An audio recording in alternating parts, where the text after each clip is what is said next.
अनिष्ट शंका कहानी मुंशी प्रेमचंद। चांदनी रात, समीर के सुखद झोंके, सुरम्य उद्यान। कुंवर अमरनाथ अपनी विस्तीर्ण छत पर लेटे हुए मनोरमा से कह रहे थे, तुम घबराओ नहीं, मैं जल्द आऊंगा। मनोरमा ने उनकी ओर कातर नेत्रों से देखकर कहा, मुझे क्यों नहीं लेते चलते? अमरनाथ, तुम्हें वहां कष्ट होगा, मैं कभी यहाँ रहूंगा, कभी वहां, सारे दिन मारा मारा फिरूंगा। पहाड़ी देश है, जंगल और बिहड़ के सिवाय बस्ती का कोसों पता नहीं, उन पर भयंकर पशुओं का भय, तुमसे यह तकलीफें न सही जाएंगी। मनोरमा, तुम भी तो इन तकलीफों के आदी नहीं हो। अमरनाथ, मैं पुरुष हूँ, आवश्यकता पड़ने पर सभी तकलीफों का सामना कर सकता हूँ। मनोरमा, गर्व से, मैं भी स्त्री हूँ, आवश्यकता पड़ने पर आग में कूद सकती हूँ। स्त्रियों की कोमलता पुरुषों की काव्य कल्पना है। उनमें शारीरिक सामर्थ्य चाहे न हो, पर उनमें यह धैर्य और साहस है जिस पर काल की दुश्चिंताओं का जरा भी असर नहीं होता। अमरनाथ ने मनोरमा को श्रद्धा में दृष्टि से देखा और बोले, यह मैं मानता हूँ, लेकिन जिस कल्पना को हम चिरकाल से प्रत्यक्ष समझते आए हैं वह एक क्षण में नहीं मिट सकती। तुम्हारी तकलीफ मुझसे न देखी जाएगी, मुझे देख होगा। देखो इस समय चांदनी में कितनी बहार है। मनोरमा, मुझे बहलाओ मत, मैं हट नहीं करती, लेकिन यहाँ मेरा जीवन अपार हो जाएगा। मेरे हृदय की दशा विचित्र है। तुम्हें अपने सामने न देखकर मेरे मन में तरह तरह की शंकाएं होती हैं कि कहीं चोट न लग गई हो। शिकार खेलने जाते हो तो डरती हूँ कहीं घोड़े ने शरारत न की हो। मुझे अनिष्ट का भय सदैव सताया करता है। अमरनाथ, लेकिन मैं तो विलास का भक्त हूँ, मुझ पर इतना अनुराग करके तुम अपने ऊपर अन्याय करती हो। मनोरमा ने अमरनाथ को दबी हुई दृष्टि से देखा, जो कह रही थी, मैं तुमको तुमसे ज्यादा पहचानती हूँ। बुंदेलखंड में भीषण दुर्भिक्ष था, लोग वृक्षों की छालें छील छील कर खाते थे। क्षुधा पीड़ा ने भक्ष्य की पहचान मिटा दी थी। पशुओं का तो कहना ही क्या, मानव संतानें कौड़ियों के मोल बिकती थी। पादरियों की चढ़ बनी थी, उनके अनाथालयों में नित्य गोल के गोल बच्चे भेड़ों की भांति हाँके जाते थे। माँ की ममता मुट्ठी भर अनाज पर कुर्बान हो जाती। कुंवर अमरनाथ काशी सेवा समिति के व्यवस्थापक थे। समाचार पत्रों में यह रोमांचकारी समाचार देखे तो तड़प उठे। समिति के कई नवयुवकों को साथ लिया और बुंदेलखंड जा पहुंचे। मनोरमा को वचन दिया कि प्रतिदिन पत्र लिखेंगे और यथासंभव जल्द लौट आएंगे। एक सप्ताह तक तो उन्होंने अपना वचन पालन किया, लेकिन शनैः पत्रों में विलंब होने लगा। अक्सर इलाके डाकघर से बहुत दूर पड़ते थे। यहाँ से नित्य प्रति पत्र भेजने का प्रबंध करना दुस्साध्य था। मनोरमा वियोग दैख से विकल रहने लगी। वो अव्यवस्थित दशा में उदास बैठी रहती, कभी नीचे आती, कभी ऊपर जाती, कभी बाग में जा बैठती। जब तक पत्र न आ जाता वह इसी भांति व्यग्र रहती। पत्र मिलते ही सूखे धान में पानी पड़ जाता। लेकिन जब पत्रों के आने में देर होने लगी तो उसका वियोग विकल हृदय अधीर हो गया। बार बार पछताती कि मैं नाहक उनके कहने में आ गई, मुझे उनके साथ जाना चाहिए था। उसे किताबों से प्रेम था, पर अब उनकी ओर ताकने का भी जी न चाहता। विनोद की वस्तुओं से उसे अरुचि सी हो गई। इस प्रकार एक महीना गुजर गया। एक दिन उसने स्वप्न देखा कि अमरनाथ द्वार पर नंगे सिर, नंगे पैर खड़े रो रहे हैं। वह घबरा कर उठ बैठी और उग्रावस्था में दौड़ी द्वार तक आई। यहाँ का सन्नाटा देखकर उसे होश आ गया। उसी दम मुनीम को जगाया और कुंवर साहब के नाम तार भेजा, किंतु जवाब न आया। सारा दिन गुजर गया मगर कोई जवाब नहीं। दूसरी रात भी गुजरी लेकिन जवाब का पता न था। मनोरमा निर्जल निराहार मूर्छित दशा में अपने कमरे में पड़ी रहती। जिसे देखती उसी से पूछती, जवाब आया। कोई द्वार पर आवाज देता तो दौड़ी हुई जाती और पूछती, कुछ जवाब आया। उसके मन में विविध शंकाएं उठती। लौंडियों से स्वप्न का आशय पूछती। स्वप्नों के कारण और विवेचना पर कई ग्रंथ पढ़ डाले, पर कुछ रहस्य न खुला। लौंडियां उसे दिलासा देने के लिए कहती, कुंवर जी कुशल से हैं। स्वप्न में किसी को नंगे पैर देखे तो समझो वह घोड़े पर सवार है। घबराने की कोई बात नहीं। लेकिन रमा को इस बात से तस्कीन न होती। उसे तार के जवाब की रट लगी हुई थी। यहाँ तक कि 4 दिन गुजर गए। किसी मोहल्ले में मदारी का आ जाना बालवृंद के लिए एक महत्व की बात है। उसके डमरू की आवाज में खोंचे वाले की क्षुधावर्धक ध्वनि से भी अधिक आकर्षण होता है। इसी प्रकार मोहल्ले में किसी ज्योतिषी का आ जाना मार्के की बात है। एक क्षण में इसकी खबर घर घर फैल जाती है। सास अपनी बहू को लिए आ पहुंचती है, माता भाग्यहीन कन्या को लेकर आ जाती है। ज्योतिषी जी दैख सुख की अवस्थानुसार वर्षा करने लगते हैं। उनकी भविष्यवाणियों में बड़ा गूढ़ रहस्य होता है। उनका भाग्य निर्माण भाग्य रेखाओं से भी जटिल और दुर्ग्राह्य होता है। संभव है कि वर्तमान शिक्षा विधान ने ज्योतिष का आदर कुछ कम कर दिया हो, पर ज्योतिषी जी के महात्म्य में जरा कमी नहीं हुई। उनकी बातों पर चाहे किसी को विश्वास न हो पर सुनना सभी चाहते हैं। उनके एक एक शब्दों में आशा और भय को उत्तेजित करने की शक्ति भरी रहती है। विशेषतः उसकी अमंगल सूचना तो वज्रपात के तुल्य है, घातक और दग्धकारी। तार भेजे हुए आज 5वां दिन था कि कुंवर साहब के द्वार पर एक ज्योतिषी का आगमन हुआ। तत्काल मोहल्ले की महिलाएं जमा हो गईं। ज्योतिषी जी भाग्य विवेचन करने लगे, किसी को रुलाया, किसी को हंसाया।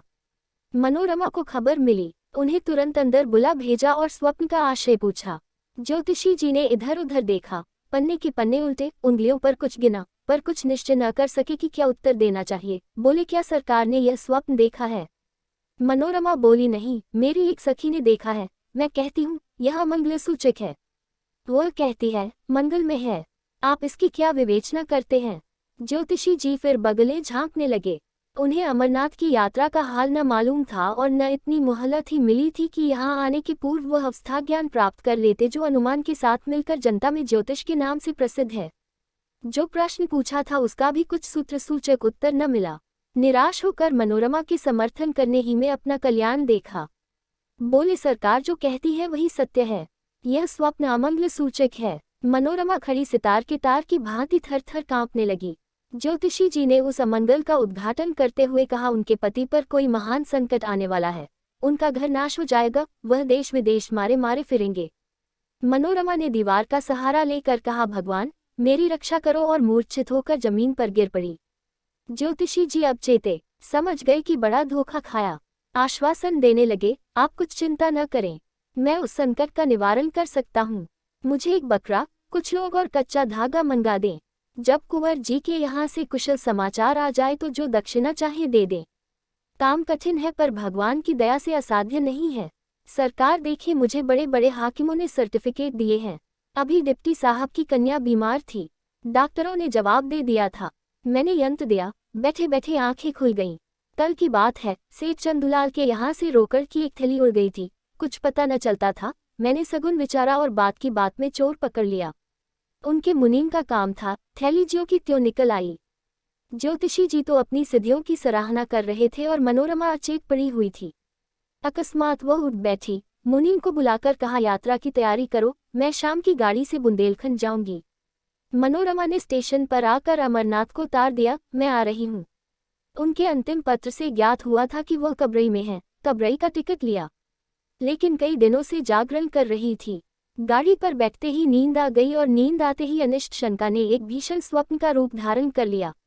उसने देखा सामने एक अगम सागर है, उसमें एक टूटी हुई नौक हलकोरे खाती बहती चली जाती है। उस पर न कोई मल्लाह है, न पाल, न डांडे।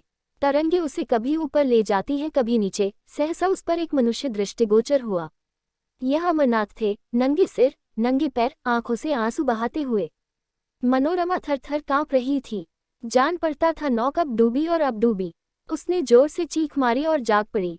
शरीर पसीने से तर था, छाती धड़क रही थी। वह तुरंत उठ बैठी, हाथ मुंह धोया और इसका इरादा किया, अब न सोऊंगी।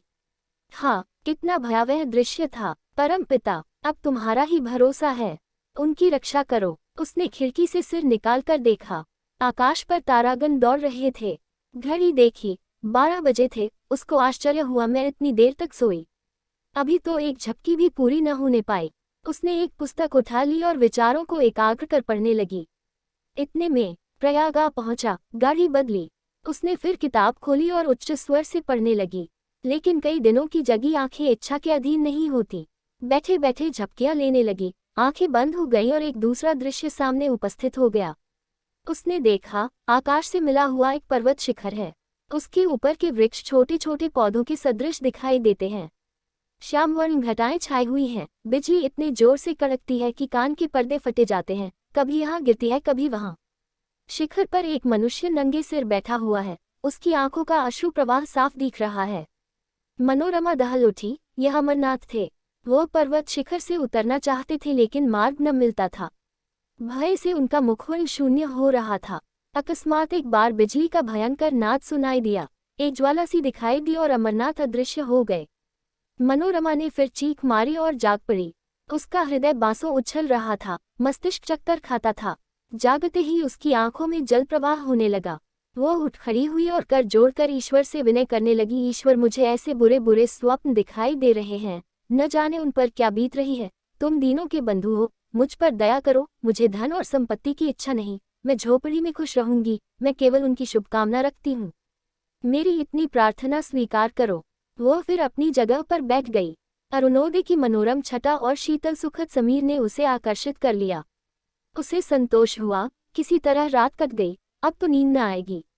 पर्वतों से मनोहर दृश्य दिखाई देने लगे, कहीं पहाड़ियों पर भेड़ों के गल्ले, कहीं पहाड़ियों के दामन में मृगों के झुंड, कहीं कमल के फूलों से लहराते सागर। मनोरमा एक अर्धस्मृति की दशा में इन दृश्यों को देखती रही, लेकिन फिर न जाने कब उसकी अभागी आंखें झपक गईं। उसने देखा अमरनाथ घोड़े पर सवार एक पुल पर चले जाते हैं। नीचे नदी उमड़ी हुई है, पुल बहुत तंग है, घोड़ा रह रह कर बिदकता है और अलग हो जाता है।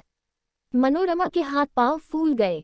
वो उच्च स्वर से चिल्ला चिल्ला कर कहने लगी, घोड़े से उतर पड़ो, घोड़े से उतर पड़ो। यह कहते हुए वह उनकी तरफ झपटी, आंखें खुल गईं। गाड़ी किसी स्टेशन के प्लेटफॉर्म से सनसनाती चली जाती थी। अमरनाथ नंगे सिर नंगे पैर प्लेटफॉर्म पर खड़े थे। मनोरमा की आंखों में अभी तक वही भयंकर स्वप्न समाया हुआ था। कुंवर को देखकर उसे भय हुआ कि वह घोड़े से गिर पड़े और नीचे नदी में फिसलना चाहते हैं। उसने तुरंत उन्हें पकड़ने के लिए हाथ फैलाया और जब उन्हें न पा सकी तो उसी सुषुप्तावस्था में उसने गाड़ी का द्वार खोला और कुंवर साहब की ओर हाथ फैलाए हुए गाड़ी के बाहर निकल आई। तब वह चौंकी, जान पड़ा किसी ने उठाकर आकाश से भूमि पर पटक दिया। जोर से एक धक्का लगा और चेतना शून्य हो गई। वो कबरई का स्टेशन था।